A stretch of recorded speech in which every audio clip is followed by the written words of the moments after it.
अखिलेश यादव योगी सरकार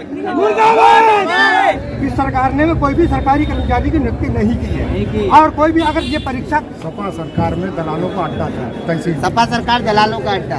आपका कहना गलत है, क्योंकि जो विकास की चीजें गिनी जाए, माननीय तेज बहादुर जी का नाम लिया जाता है, शरण वर्मा जी का नाम। वो सबसे ज्यादा पढ़े लिखे व्यक्ति है वर्तमान में, योगी जी से काफी आगे है। और योगी जी के कार्यकाल में राम मंदिर बना है, कृष्ण मंदिर भी बनेगा। आपका उत्तर प्रदेश में चुनाव है, तो ऐसे में समाज का सबसे बुद्धिजीवी वर्ग जो होता है अधिवक्ता, उसकी क्या राय है? क्योंकि अधिवक्ता जो होता है वो सबको न्याय दिलाता है। आखिरकार अधिवक्ताओं की कौन सी मांगें रह गई जो इन 5 वर्षों में पूरी नहीं हो पाई, और आखिर सत्तारूढ़ सरकार को ही अधिवक्ता दोबारा देखना चाहते हैं या फिर परिवर्तन चाहते हैं? तमाम मुद्दों पर आज हम सीधे तौर पर अधिवक्ताओं से जुड़ेंगे, उनसे बात करेंगे कि अधिवक्ताओं की क्या कुछ मांगे रही हैं। वर्ष 2022 की बात की जाए तो योगी आदित्यनाथ के नेतृत्व में भारतीय जनता पार्टी चुनाव लड़ रही है, तो वहीं अखिलेश यादव के नेतृत्व में समाजवादी पार्टी मैदान में है। दोनों पार्टियों में कांटे की टक्कर है, तो ऐसे में जो अधिवक्ता हैं वो किसको पसंद कर रहे हैं? इन तमाम सवाल जो होंगे सीधे तौर पर हम अधिवक्ताओं से पूछेंगे। क्या नाम है आपका? जी, मेरा नाम श्याम कृष्ण मौर्य है और मैं प्रगतिशील वार्ड का महासचिव हूँ।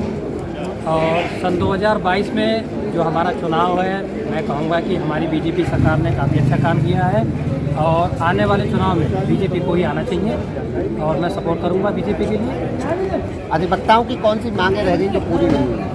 मांगे तो काफ़ी हैं, लेकिन कुल मिला के समय है, समय आता जाएगा और पूरी होनी भी चाहिए, होती रहेंगी। और मैं तो ये कहूँगा कि आने वाले 5 वर्ष उन्हें और देने चाहिए कि अगर कुछ रह गया है उनको वो पूरा करें। अखिलेश यादव और जो योगी आदित्यनाथ हैं, दोनों में आप किसको ज़्यादा पसंद करते हैं? फिलहाल तो मैं यही कहूँगा, पसंद तो योगी आदित्यनाथ को ही करूँगा और बीजेपी का समर्थक हूँ। तो अखिलेश यादव अच्छे हैं या योगी आदित्यनाथ? अखिलेश जी अच्छे हैं। क्यों, क्या ऐसा क्या है? इसमें कोई सुनवाई नहीं होती। हमारे पास पीड़ित लोग आते हैं तो मतलब थाने में सरकार में भेजते हैं, तो वहाँ पे थाने में कोई सुनवाई नहीं होती। मतलब कानून व्यवस्था है जो पटरी से उतर गई। बताओ, कानून व्यवस्था पटरी से उतरी है? फिलहाल तो मैं ये कहूँगा कि कानून व्यवस्था यदि कुछ है भी तो 5 वर्ष उन्हें और देना चाहिए कि वो अगर कुछ कमी रह गई उसको पूरा करें और आने वाले समय में वो समस्या अधिवक्ताओं की कोई प्रोटेक्शन मिल रही है। अधिवक्ताओं पर आए दिन प्रताड़ित होते रहते हैं, कहीं न्यायालय में गोली मार दी जाती है, उन्होंने देश व्यवस्था नहीं है अधिवक्ताओं के लिए। ना ही क्योंकि कोविड में अधिवक्ताओं के लिए कोई स्कीम है, तब कुछ है, आप लोगों के लिए कोई व्यवस्था नहीं किया। सुरक्षा को लेकर अधिवक्ताओं पर कोई खर्च नहीं किया जा रहा है। फिलहाल मैं यही कहूँगा कि जल्द से जल्द अधिवक्ता कानून जो है लागू होना चाहिए। मैं सरकार से या आने वाली सरकार जो भी आए, दोनों से यही बात कहूँगा कि जल्द से जल्द अधिवक्ता कानून लागू हो। विधायक जी भी अधिवक्ता रहे हैं, उनसे कितना पूछना? विधायक जी हमारे काफ़ी ईमानदार व्यक्ति हैं और कुल मिला के मैं ये कहूँगा अच्छा कार्यकाल रहा हूँ। विधायक जी भी? विधायक का कार्यकाल अच्छा है। विधायक जी का कार्यकाल ठीक है, लेकिन भारतीय जनता पार्टी का कार्यकाल ठीक नहीं है। माननीय अखिलेश यादव जी ने जो उत्तर प्रदेश के लिए किया है वो भारतीय जनता पार्टी कभी नहीं कर पाएगी। भारतीय जनता पार्टी हर मोर्चे पर विफल है। समाजवादी पार्टी की लागू की गई योजनाओं को भारतीय जनता पार्टी जगह जगह उद्घाटन करके उनको जो है अमली जामा पहनाने का काम कर रही है। जो योजनाएं माननीय अखिलेश जी ने लागू की थी, आज वो सारी योजनाएं धरातल पर नहीं ला पाई है भाजपा चारों तरफ से फेल है और क्राइम चरम सीमा पर है। चाहे वो महिलाओं का अत्याचार हो, चाहे वो किसानों पर अत्याचार हो, चरम सीमा पर है। इसलिए भाजपा सरकार पूरी तरह से फेल है। हम माननीय अखिलेश यादव जी के साथ हैं। भाजपा सरकार फेल है? भाजपा सरकार कुछ फेल नहीं है, कुछ मामलों में जैसे बेरोजगारी की समस्या पर बहुत दयनीय स्थिति है बेरोजगारों की, और मेरी राय में जो एडमिनिस्ट्रेशन सिस्टम है वो ठीक ठाक है और सभी थानों में चरम जो भ्रष्टाचार। अधिवक्ता ही सुरक्षित नहीं, जैसा अभी उन्होंने बताया। हाँ, वो हर चीज़ के अपवाद उपलब्ध हैं, लेकिन अधिवक्ता है में जो सुरक्षा अधिनियम जारी होना चाहिए वो होना चाहिए इसमें। अरे भाई, योगी जी के कार्यकाल में सारा सिस्टम, चाहे वो प्रशासनिक हो, कर्मचारियों का है, सब बढ़िया चल रहा है। और योगी जी के कार्यकाल में राम मंदिर बना है, कृष्ण मंदिर भी बनेगा। आपके अधिवक्ता जो है इनका कहना है कि जो योगी आदित्यनाथ है, ये भाजपा सरकार है, वो समाजवादी पार्टी के जो कार्यों का ही उद्घाटन किए जा रही है। सपा के कार्यकाल में जो भी, जैसे अभी आपने देखा है जलालाबाद में पुल जो ढाई गया है, वो मैं समझता हूँ सपा कार्यकाल में ही बना है। हमारा कहना यह है कि जो है हमारे भाई जो कह रहे हैं वो पूरी तरह से गलत है। जो योजनाएं हमारे अखिलेश जी ने चलाई हैं, आज उनको पूरी तरह से नहीं चला पा रहे हैं। सरकार फेल है और सरकार अपना जो है बस हिंदू मुस्लिम के नाम पर लड़ाने का कार्य कर रही है। हमारी जो एकता है उसको जो है दरार पैदा कर रही है भाजपा सरकार। हमारे नेता माननीय अखिलेश यादव जी सर्व समाज के नेता हैं और वो किसी भी धर्म को लेकर राजनीति नहीं करते हैं, वो सारे समाज के नेता हैं। आप बताओ, तुम भी बताओ। ऐसा नहीं है। आप कहते हैं धर्म की राजनीति नहीं करते हैं। योगी जी ने जब लड़कियों के लिए अनुदान दिया था तो केवल मुस्लिम लड़कियों के लिए, जब आवास आते थे केवल मुस्लिमों के लिए। तो आप ये कैसे कह सकते हैं कि उन्होंने राजनीति धर्म की नहीं की? राजनीति तो धर्म की अखिलेश जी ने ही की। और भाजपा सरकार में आप देखिए कितने आवास आए हैं, मुस्लिमों को कितने मिले, हिंदुओं को कितने मिले। और जितनी भी योजनाएं आई, फ्री गल्ला मिल रहा है, मुस्लिमों को कितना मिल रहा है, हिंदुओं को कितना मिल रहा है। कहाँ भी मुस्लिम पीछे हैं। सबका साथ सबका विकास, योगी जी का नारा, मोदी जी का नारा। और आप इसके बाद इंफ्रास्ट्रक्चर देखिए, यूपी का इंफ्रास्ट्रक्चर कितना आगे जा रहा है। आप इन चीज़ों पे बताइए। इसके बाद अब आप बताइए। नहीं, हमारा कहना ये है कि आपका ये कहना गलत है कि हमारी सरकार केवल मुस्लिमों के लिए किया है, सर्व समाज के लिए किया है। तो एक योजना बता दो जो मुस्लिम के लिए केवल मुस्लिम के लिए लागू की हो। लड़कियों वाली योजना मैंने बताई, आप उस पर क्या कहेंगे? हमारे यहाँ सारी लड़कियों को छात्रवृत्ति मिली है और जो शादी के लिए अनुदान दिया गया है उसमें हिंदू लड़कियों को भी दिया गया, मुस्लिमों को भी दिया गया। वो सबसे ज्यादा पढ़े लिखे व्यक्ति है वर्तमान में, योगी जी से काफी आगे है। विदेश में सबसे ज्यादा लड़की है और इतना कोई मेरे हिसाब से बीजेपी में दमदार बंदा नहीं है। देखो, शमशान घाट की बाउंड्री वाल करना ये भी एक निश्चित दायरे में काम करना है जो अखिलेश जी के द्वारा किया। देखो, विकास की दृष्टि से अगर हम विधानसभा की ही अगर बात करें तो पूर्व में हमारे यहाँ कई एक विधायक जी बने हैं, उनके अगर नाम पे विकास की चीज़ें गिनी जाएं तो सिर्फ हमारे यहाँ माननीय तेज बहादुर जी का नाम लिया जाता है और उसके बाद माननीय रामशरण वर्मा जी का नाम। उनके विकास, क्योंकि मैं बिलडंडा का रहने वाला हूँ, राजकीय महाविद्यालय, आदर्श राजकीय महाविद्यालय हमारे बिलसंडा में रामचंद्र वर्मा जी के समय में बना है। मानपुर में एक बहुत विशाल पुल रामचंद्र वर्मा जी के समय में बना है। इस तरह की कई उपलब्धियां हैं जो कि हम गिना सकते हैं। और बाकी इससे पूर्व में हमारे कई ऐसे विधायक बने जिन्होंने हमारे क्षेत्र में विकास के नाम पे कुछ नहीं किया, सिर्फ अपना विकास किया, अपना व्यापार बढ़ाया, अपने परिवार का व्यापार बढ़ाया। आप क्या कहेंगे? सपा सरकार में दलालों का अड्डा था तहसील, यहाँ आज एक भी दलाल नहीं दिख रहा है, वरना यहाँ टोपी लगा के दलाल घूमते थे, हम लोगों को जीना आराम था। ये चीज अभी हाल ही में कुछ महीने पहले यहाँ पर अधिवक्ता किया था और कहा था कि प्राइवेट कर्मचारी जो है वो दलाली कर रहे हैं। उनसे कुछ प्राइवेट कर्मचारियों से हम लोगों को दिक्कत थी, वो सपा सरकार के ही देन है, सपा सरकार के ही देन में रखे गए हैं। तो भाजपा ने हटा दिए? नहीं, हटा तो नहीं दिए, लेकिन उनसे सुविधा भी मिल रही है हम लोगों को। ऐसी बात नहीं है प्राइवेटों को सुविधा नहीं मिल रही। ऐसी सुविधा ये मिल रही है, हमारा काम जल्दी हो रहा है, वरना इतना वर्कलोड है इन लोगों के पास, वो वर्कलोड कैसे कर पाएंगे? स्टाफ पूरा नहीं है, तो प्राइवेट से में सुविधा भी है। सपा सरकार दलालों का अड्डा। आपका कहना गलत है, क्योंकि जो भाई का हमारे कहना गलत है, क्योंकि जो आप कह रहे हो सपा सरकार दलालों का अड्डा थी। आज जो सरकारी तंत्र है बिल्कुल बेलगाम हो चुका है। आप हमारे सरकार के जो हमारे नेता थे उनके लिए कह रहे हैं, हम कह रहे हैं सरकारी तंत्र बेलगाम हो चुका है इस सरकार में, हर ऑफिस में। आप बताओ। सपा सरकार दलालों का अड्डा है। सपा सरकार दलालों का अड्डा है, तो आपने ये कहा कि प्राइवेट कर्मचारी सपा घर में लगाए गए हैं, उसे फायदा मिल रहा है, तो दलालों का अड्डा हो नहीं सकता, फायदा मिल रहा है।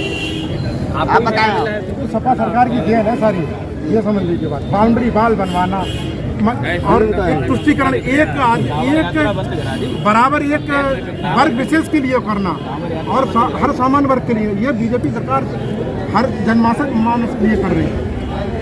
प्राइवेट कर्मचारी होने का मुख्य कारण है कि सरकारी कर्मचारियों की पूर्ति न होना। जैसे इससे पहले क्या होता था अगर प्राइवेट कर्मचारी होते थे वही परमानेंट हो जाते थे। अगर अखिलेश यादव ने लेखपाल नहीं लगाए होते तो आज लेखपाल भी नदारत होते, प्राइवेट काम करते होते। आज जो कुछ भी लेखपाल है वो अखिलेश यादव द्वारा लगाए हुए हैं। इस सरकार ने कोई भी सरकारी कर्मचारी की नियुक्ति नहीं की है। और कोई भी अगर ये परीक्षा कराते हैं तो परीक्षा होने से पहले पेपर आउट हो जाता है, जिससे लोग नौकरी ना मांगे। सरकार रोजगार के नाम पर फेल। सरकार ने रोजगार जितने थे और परीक्षाएं भी हुई हैं, और जो चाइल्ड लोग थे जो वास्तव में क्वालिफाइड थे उन्हें ही नौकरी मिली। सपा सरकार ने क्या हुआ उसकी जांच आज भी चल रही है। एक लिस्ट जाती थी जिसमें एक खास बिरादरी का ध्यान रखा जाता था और अन्य बिरादरियों के 4 लोग होते थे। एक बिरादरी अगर 25 वैकेंसी है तो 4 लोग अन्य बिरादरियों के और 21 लोग एक बिरादरी के। ये सपा सरकार के जो भ्रष्टाचार था। योगी सरकार में जितनी भी नियुक्तियां हुई सब अपने मापदंड नहीं होती है, नहीं होती है। लगे कब हुए? अभी कितने शिक्षक हुए? पर्चा पहले लीक कर दिए जाते हैं। कोई शिक्षक अखिलेश यादव ने 1,37,000 शिक्षा मित्र लगाए थे। वो शिक्षा मित्र जो हटाए गए हैं उनकी वैकेंसी अभी तक पूरी नहीं हो पाई। ऐसा नहीं एक भी वैकेंसी पूर्ति नहीं हुई। अभी हाल ही में पीजीटी का रिजल्ट आया, निष्पक्ष भर्ती हो रही है। उसमें हमारे छोटे भाई माननीय कौशलेंद्र यादव, उनके छोटे भाई और उनकी सपत्नी पीजीटी में चयन हुआ है। निष्पक्ष भर्ती, यादव लोग चाहे वो किसी समाज के लोग हों, सारे लोगों को भर्ती हो रही है। वरना इंटरव्यू के नाम पे 8-8, 10-10 लाख की उगाही होती थी और सामान्य वर्ग के बच्चे जो कि इंटेलिजेंट होते थे और 8 लाख रुपए ना देने की वजह से उनका चयन नहीं होता। इसलिए शिक्षक भर्ती की बात की जाए वकील साहब, तो आपके सामने जो स्कूल है वो खाली पड़ा हुआ है, शिक्षक नहीं है। नहीं मैं बताऊंगा। नगर क्षेत्र की बात की जाए तो नगर क्षेत्र में विद्यालयों में टीचर नहीं है। किसी विभाग में भर्ती नहीं हो पा रही है। मैं बताऊंगा आपको, मैं बताऊं, यदि बात की जाए ग्रामीण इलाकों में तो जिस हिसाब से शिक्षक होने चाहिए उस हिसाब से नहीं हो पाए। कहीं ना कहीं तक सरकार की ये गलती है कि शिक्षकों की पर्याप्त मात्रा में भर्ती नहीं। देखो मैं बताऊं आपको, शिक्षकों की पर्याप्त भर्ती हो रही है, लेकिन समय समय पे मानक चेंज होते रहते हैं। जैसे आपने यहाँ का नाम लिया, ये नगर का विद्यालय है, नगर में नियुक्त हर शिक्षक की नहीं हो सकती है। इसकी स्पेशल अलग से वैकेंसी आती है और अलग से उस शिक्षक का नगर क्षेत्र में चयन होता है। बच्चों का भविष्य तो प्रभावित हो रहा है। नहीं, नगर में मैं समझता हूँ बच्चों का औसत भी कम है। यहाँ 3400 बच्चे 1400 अभी हाल ही में यहाँ काफ़ी मात्रा में शिक्षक सेवानिवृत्त हुए हैं और बहुत जल्द नई नियुक्ति आने वाली है। और ईमानदारी से जिस तरह से पीजीटी और टीजीटी में सिलेक्शन लोगों का हुआ है, इसमें भी फिलहाल यही कहूँगा कि भर्तियाँ तो ईमानदारी के साथ हो रही हैं। पहले की सरकारों में ये रहा कि भर्तियाँ जो भी होती थी तो धनवाई ज़्यादा हुआ एक साइड में बोल जो कैमरा घुमाने में आसानी नहीं। और भर्तियाँ तो ईमानदारी के साथ इतनी ईमानदारी हो रही है, सारे पर्चे पहले लीक हो जा रहे हैं। हमारे छात्र छात्राएं जाते हैं सेंटरों पे, उनको मायूस होकर लौटना पड़ता है। तुम्हारी मैं अपने भाई से बताना चाहूँगा, ये बताएं इस बार हमारे जिले से 3 IAS सिलेक्ट हुए। क्या इससे पहले हमारे जिले में पढ़ने वाले विद्यार्थी नहीं थे? या पूर्वांचल में ही पढ़ने वाले थे और पूर्वांचल से ही IAS PCS निकलते थे? इसलिए मैं कहूँगा कि पारदर्शिता तो आई है। किसके बारे में आप सवाल करना चाहते हैं? बताइए, सवाल बताइए। बेरोजगारी चरम पे है, ठीक है। भारतीय जनता पार्टी की सरकार दोबारा नहीं बनेगी, बिल्कुल नहीं बनेगी। 4 वर्ष से परेशान है अखिलेश यादव योगी सरकार जिंदाबाद। कहना चाहूँगा कि हर विधानसभा से एक वक्ता को विधायक सभा के चुनाव में जाना चाहिए ताकि विधायक जी का कोई कार्यकाल अच्छा नहीं रहा, हम उससे बहुत असंतुष्ट हैं। यदि आप लोग अधिवक्ता हैं, तहसील में तो कोई ऐसी दिक्कत नहीं आई क्योंकि सरकार सब रहा। आप लोगों को तो ऐसा कुछ नहीं लगा कि अधिकारी जो आए हैं वो लगातार ईमानदारी से काम करते हैं? सरकार नहीं, हमारे यहाँ मैं बताऊँ, हमारे यहाँ किसी भी अधिकारी, चाहे वो SDM ले ले, चाहे वो तहसीलदार ले ले, दोनों से बेलगाम हो चुके हैं हमारे यहाँ के कर्मचारी। लेकिन बयानों के नाम पर, अन्य कामों के नाम पर क्षेत्र में धन उगाही खुलेआम करते हैं। और हमारे यहाँ SDM महोदय साहब से अगर कोई आप शिकायत करने जाओ तो वो मौन बैठे रहते हैं, किसी कर्मचारी की कोई शिकायत नहीं सुनी। उन्होंने तो कसम खा ली। तहसीलदार साहब अभी हाल ही में आए हैं, उनके बारे में लोगों ने जो भ्रांतियाँ फैला दी कि वो हृदय के बीमार मतलब पेशेंट हैं, उनसे भाई लेखपालों की ज़्यादा शिकायत ना करना। तो ऐसी स्थिति है तो मेडिकल ले लें अपने जाए। कोई यहाँ पे ऐसा अधिकारी आए जिसकी मजबूती से हम लोग शिकायत करें। और एक देखो सामने खड़ा है, कुकुर मुत्ता वो लेखपालों ने रख रखा है अपना एक स्टेनो टाइप में, ये खुलेआम दानुगाई करता है तहसील। इसका नाम तो मैं नहीं पता, लेकिन मैं उसे चेहरे से जानता हूँ। ये खुलेआम 4-6 लेखपालों के काम देखो कैसे पुड़िया खा रहा देखो। क्यों? क्योंकि उसकी साले का आमदनी है, दिन भर की 1000-2000 रुपये और क्या। और लेखपाल का पाला हुआ कुत्ता है, अरे सस्पेंड होगा कैसे? ये तो कर्मचारी नहीं है सरकार में। एक सवाल और था जो हमारा अंतिम सवाल है कि विधायक जी को कितने नंबर देंगे? अरे 100% विकास के नाम पर, विधायक के नाम पर 1 नंबर। अगर टिकट मिला तो जीत के भी आएंगे। कितने नंबर? 0। विधायक जी को कितने नंबर? भाई विधायक जी को हम तो 100 नंबर देंगे। आप 100 नंबर। आप 0 नंबर। आप 0 क्यों?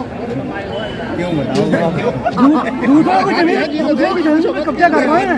विधायक जी, हाँ, विधायक जी। आ रहे हैं, बताओ कैसे कब्जा कर रहे हैं? बताओ कैसे कब्जा कर रहे हैं?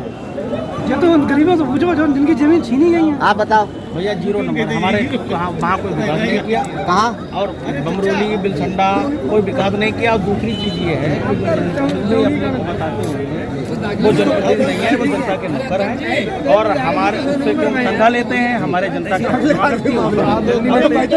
तो वो जनप्रतिनिधि तो हैं, लेकिन वो जनता के नौकर हैं, सेवक नहीं है। वो दावा करते हैं 1 दर्जन पुल दिए हैं। हमें नहीं जानकारी, हमारे क्षेत्र में कोई पुल नहीं बना। पहली बात, स्कूल आपके महाविद्यालय दिया है? महाविद्यालय एक बिलसंडा में दिया है, हाल तो फोटो दिया है, लेकिन 10 साल विधायक जी तो हो गए। बिल्कुल, अगर 10 साल में 10 साल लगातार विधायक रहे तो एक अगर महाविद्यालय दे दिया तो ये बहुत बड़ी बात नहीं है। नहीं, इनसे पहले भी यहाँ विधायक रहे जिन्होंने स्कूल दिए हैं, तो कौन से दिए हैं? सभी डिग्री वाली अपने निजी स्कूल दिए हैं। हमारे विधायक जी ने सरकारी गवर्नमेंट का विद्यालय दिया, और 1 नंबर का विद्यालय है जो बिलसंडा में खोला गया है। अद्वितीय काम है। विधायक जी काम के नाम पे 1 नंबर है। और बीजेपी गवर्नमेंट व्यवहार के नाम पे? व्यवहार हम मानते हैं, थोड़ा व्यवहार उनका भले ही अच्छा ना रहा हो लोगों को, लेकिन फिर भी विकास के नाम पे 1 नंबर विकास पुरुष है। सिर्फ 2 विधायक, बाबू तेज बहादुर गंगवार और या रामचंद्र वर्मा, और भी विधायक रहे, नथिंग, कुछ भी नहीं, कोई मतलब।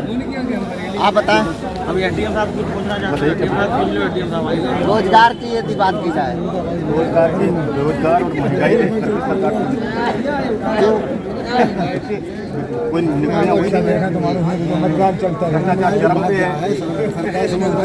भैया एडीएम साहब सवाल करते हैं, लोगों ने शिकायत भैया हमारे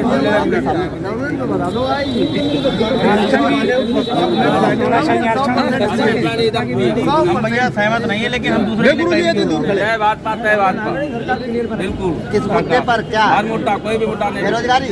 बेरोजगारी बिल्कुल नहीं। क्या बेरोजगारी है? 14 दिन में पेमेंट देने का वादा किया था, 14 महीने होने वाले हैं। भरी जा रही है। धान पेमेंट नहीं मिलना चाहिए। किसान की आमदनी दूने की बात कही थी, लागत दूनी हुई है। देखते हुए भ्रष्टाचार लागत दूनी हुई है। जय भाजपा, जय भाजपा। किसी को कुछ नहीं बच रहा है। महंगाई चल सीमा पर है। 100% समाजवादी पार्टी आएगी, 300 प्लस जाएगी। मेरा वादा है आपसे, उत्तर प्रदेश में हम परचम लहराएंगे इस बार। अच्छा, महंगाई तो नहीं बढ़ी? महंगाई दूनी बढ़ी, महंगाई बढ़ी। अब किसान परेशान है, सारी फसलें उसकी बर्बाद हो। बेरोजगारी आरक्षण जनसंख्या के अनुपात में होना चाहिए। जय भाजपा, जय भाजपा। तो आज हम अधिवक्ताओं के बीच में मौजूद थे, अधिवक्ताओं से उनकी बात को जाना।